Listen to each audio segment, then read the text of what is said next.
May panibagong pasabog sa ngayon ang isa sa bagong hinalal na senador na si Rodante Marcoleta na umano'y may malaking paimbestigahan ito sa ngayon. Ito sa ngayon ang isa sa mga panibagong pahayag ni Senador Marcoleta. Narito ang kanyang full video interview, ang kanyang panibagong pahayag na isa rin umano sa malaking at ang kanyang tinututukan sa ngayon para imbestigahan.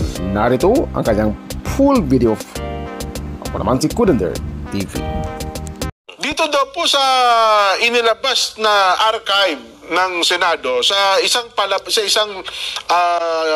statement po mula dyan sa Kamara, sabi nila ang Pilipino daw po ang talo sa hakbang ng Senado na i-archive ang impeachment complaint laban daw po kay BP Sara dahil sila ay napagkaitan daw po na makita ang mga ebidensya at magkaroon daw po ng pananagutan ang matataas na opisyal ng gobyerno. Ayon po yan kay yun sa chairman nga po ng House Committee on Good Government and Public Accountability.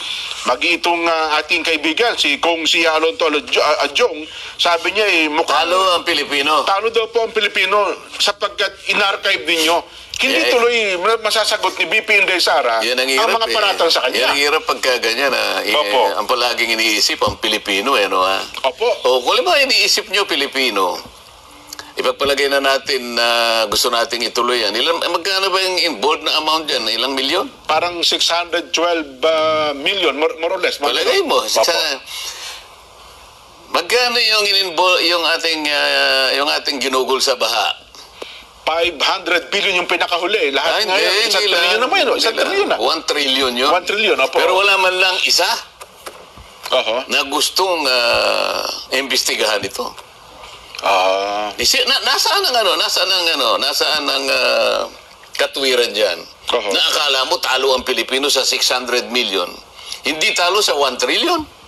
Talon-talo ho doon. Kasi sa 600 talo, hindi sa 1 trillion, talon-talo. Ang sinabi ko naman sa kanila, pag binasa po ninyo ang desisyon ng Korte Suprema, hindi po nila kayo sinasansala